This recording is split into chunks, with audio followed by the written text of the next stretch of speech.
नमस्कार, आप देख रहे हैं एनएमएफ न्यूज। आपके साथ मैं हूं भुवन शर्मा। दिल्ली के तुर्कमान गेट में जब अवैध कब्जा हटाने की कार्रवाई ने बवाल का रूप ले लिया, तब देवभूमि उत्तराखंड से एक बिल्कुल अलग तस्वीर सामने आई। धामी सरकार के नेतृत्व में उत्तराखंड में लैंड जिहाद, अतिक्रमण और सरकारी जमीन पर कब्जे के खिलाफ जीरो टॉलरेंस की नीति अब सिर्फ कागजों तक सीमित नहीं है, बल्कि जमीन पर बुलडोजर की गड़गड़ाहट के साथ साथ हमें दिखाई दे रही है, साफ साफ दिखाई दे रही है। हरिद्वार से लेकर रुड़की और रुद्रपुर तक सरकारी भूमि, नहर पटरी, ग्रीन बेल्ट और सार्वजनिक परिसंपत्तियों को कब्जा मुक्त कराने का अभियान तेज है। ताजा मामला हरिद्वार के पिरान कलियर का है, जिसकी तस्वीरें हम आपको दिखा रहे हैं, जहां सालों से उत्तर प्रदेश सिंचाई विभाग की सरकारी जमीन पर मजार, टीन शेड और अस्थायी दुकानों के नाम पर अवैध अतिक्रमण फल फूल रहा था। लेकिन जिलाधिकारी मयूर दीक्षित की सख्ती के बाद प्रशासन ने वो कर दिखाया जिसकी सिर्फ चर्चाएं होती रहती थी, लेकिन अब वो हमें अमली जामा पहनाती हुई नजर आ रही है। संयुक्त मजिस्ट्रेट दीपक रामचंद्र शेठ के नेतृत्व में प्रशासन और पुलिस की टीम कैसे यहां मैदान में उतरी, आप तस्वीरों में देख सकते हैं। पीला पंजा चलाया गया और यह संदेश साफ है कि सरकारी जमीन किसी की जागीर नहीं। कार्रवाई शांतिपूर्ण रही, कोई बवाल नहीं हुआ, लेकिन संदेश बेहद सख्त है। कलियर में अब नहर पटरी के दोनों ओर ग्रीन बेल्ट विकसित करने की तैयारी में है सरकार। देखिए, पूरे जनपद हरिद्वार में माननीय मुख्यमंत्री जी के निर्देशों के क्रम में हमने अवैध अतिक्रमण के खिलाफ अभियान चला रखा है और इसमें आज प्रातः पिरान कलियर के पास एक यूपी सिंचाई की भूमि पर एक अवैध रूप से निर्मित धार्मिक संरचना को हटाया गया है। उसमें हमने जब उसको चिन्हित किया था, यूपी सिंचाई ने उसमें नोटिस दिया था, वहाँ पे नोटिस चस्पा किया गया, तामीली की गई और पूरी प्रक्रिया का पालन करते हुए कार्रवाई की जा रही है।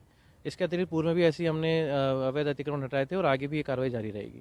सर, लगभग कितनी अवैध मजारों पर कार्रवाई अभी तक हो चुकी है सर? देखिए, जनपद में अभी तक करीबन ऐसे 50 से अधिक ऐसी अवैध संरचनाएं हैं जिन पर कार्रवाई की जा चुकी है। आगे भी हमने कुछ वन विभाग की भूमि पर और साथ ही सिंचाई विभाग की भूमि पर और भी अतिक्रमण चिन्हित कर रखे हैं।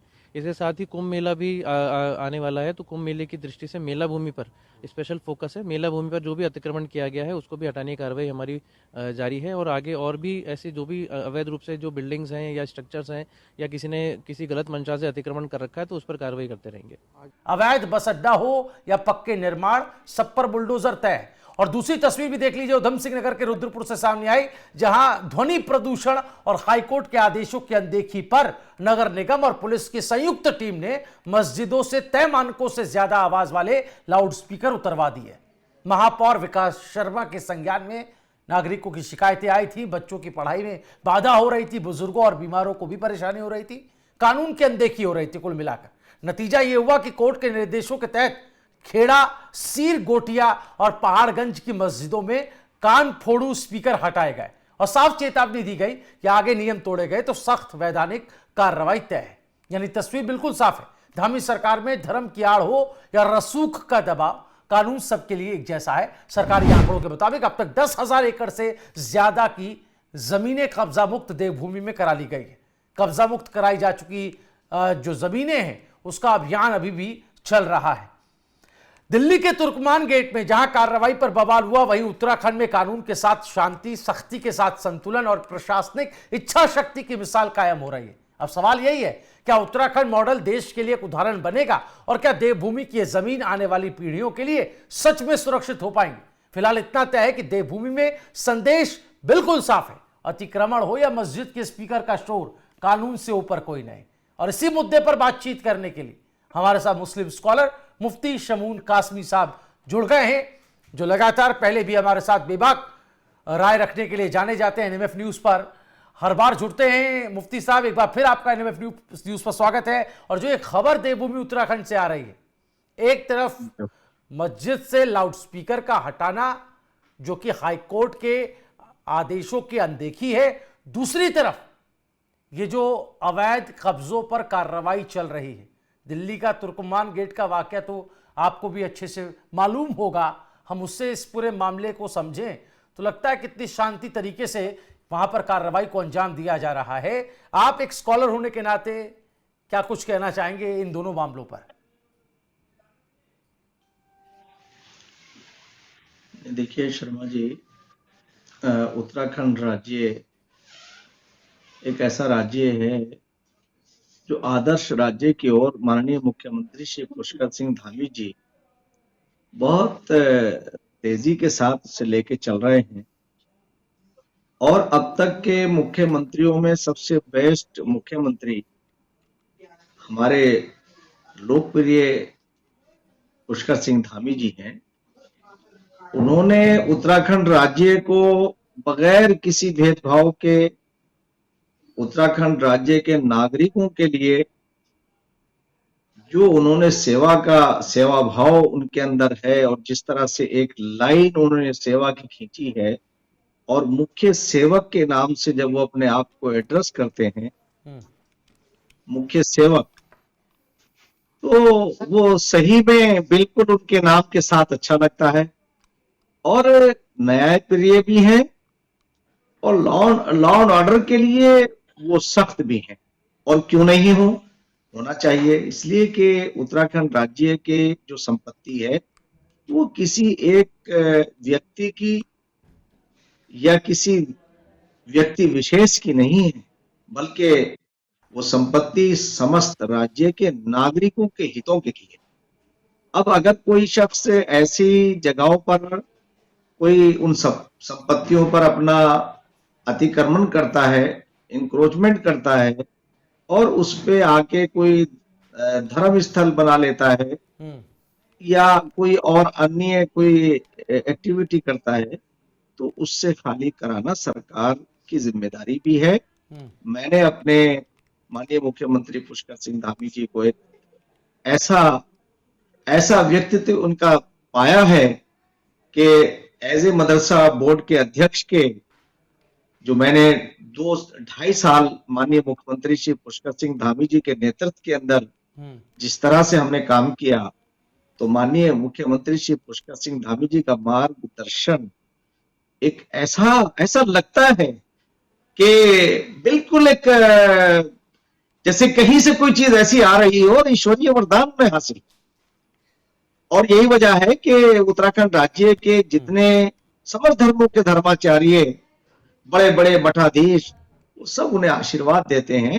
मैंने तो अभी 5 जनवरी को उत्तराखंड राज्य के अंदर माननीय स्वामी रामदेव जी महाराज के यहाँ एक प्रोग्राम था पतंजलि स्थापना दिवस का। मैंने माननीय मुख्यमंत्री जी के बारे में जब बात आई तो जितने वहां संत थे, जितने वहां अति विशिष्ट लोग वहां पहुंचे हुए थे, सबने कहा कि बिल्कुल आपने सच कहा और एक ऐसा वातावरण बना। तो मैं ये आपसे कहना चाहता हूं कि माननीय मुख्यमंत्री पुष्कर सिंह धामी जी जो कर रहे हैं वो किसी के खिलाफ कोई काम नहीं कर रहे हैं। सबका साथ, सबका विकास, सबका विश्वास, सबके प्रयास को आगे बढ़ा रहे हैं। माननीय प्रधानमंत्री श्री नरेंद्र मोदी जी का लेकिन विरोधी दल जो है उत्तराखंड में हो चाहे देश के विरोधी दल हो, बिल्कुल शमून जी, ये जो विरोधी दल है ये अब इनको कहीं ना कहीं थोड़ा सा इंडाइजेशन होती है इन मसलों पर। जब सरकार खुले तौर पर बिना वोट बैंक पॉलिटिक्स की फिक्र किए जब कार्रवाई करती है तो ये फिक्रमंद होते हैं। अब ये फिक्र कितनी सही है ये भी हम समझेंगे, लेकिन कुछ सवाल खड़े कर देते हैं। उस सवालों पर आपकी राय भी जनता के बीच ये सवाल खड़े करते हैं। मैं आपकी बात पर आऊंगा, लेकिन सवाल यह है कि क्या पहली बार उत्तराखंड में बिना भेदभाव और दबाव के सरकारी जमीन को वापस लेने की ठोस इच्छा शक्ति दिखाई दे रही है? क्या इससे पहले ऐसी इच्छा शक्ति नहीं देखी गई थी? दिल्ली के तुर्कमान गेट जैसे हालात के उलट क्या यह साबित नहीं करता कि धामी सरकार कार्रवाई भी करती है और शांति भी बनाए रखती है? क्या सालों से लंबित मामलों पर अब जाकर प्रशासनिक ब्रेक लगना मजबूत राजनीतिक इच्छा शक्ति का संकेत नहीं है? सवाल यह भी कि पिरान कलियर जैसे जगह पर, संवेदनशील जगह पर शांतिपूर्ण कार्रवाई, क्या यह प्रशासनिक तैयारी और अनुभव का उदाहरण नहीं है? जिस जमीन पर सालों से अवैध कब्जा था वहां अब ग्रीन बेल्ट और सार्वजनिक उपयोग की योजना, क्या यह विकास और पर्यावरण संतुलन का साफ संदेश नहीं है जिसकी चर्चा हम गाहे बगाहे उत्तराखंड में सुनते रहते हैं? तो पर्यावरण के लिए भी जो काम किया जा रहा है इन अवैध कब्जों को मुक्त करके, मुफ्ती साहब, यह भी एक बड़ा हाईलाइट करने वाला बिंदु है जिस पर जोर दिया जाना जरूरी है कि सरकार न सिर्फ कब्जा मुक्त कर रही है जमीनों को, बल्कि जो विकल्प तैयार कर रही है ग्रीन जोन बनाने का, पर्यावरण को संरक्षित करने का, वो भी सामने हमारे। हाँ, देखिए आपने बहुत अच्छा आपने मार्ग प्रस्तुत किया है। मैं यही बात आगे कहना चाह रहा था कि माननीय मुख्यमंत्री श्री पुष्कर सिंह धामी जी ने किस तरह से पर्यावरण का को संरक्षित किया है। और क्योंकि हमारे राज्य के अंदर गंगा भी वहीं से निकली है और हिमालय भी जो हमारे हमारे पर्यावरण का संरक्षण भी करता है, और गाय भी वहां की एक ऐसी प्राणी है, और तीनों विश्व धरोहर है। और इन तीनों विश्व धरोहर को जिस तरह से माननीय मुख्यमंत्री श्री पुष्कर सिंह धामी जी ने संरक्षित किया है, वो अपने में एक मिसाल है। अभी आपने दिल्ली की भी मिसाल दी।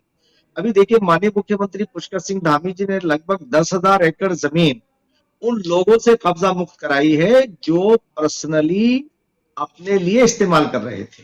उनका फायदा उन लोगों को था, विशेष व्यक्तियों को था। ना तो कम्युनिटी को कोई फायदा था उसका, ना उस वर्ग से, जिस वर्ग से वो जाने जाते हैं, उस वर्ग को उनका कोई लाभ था।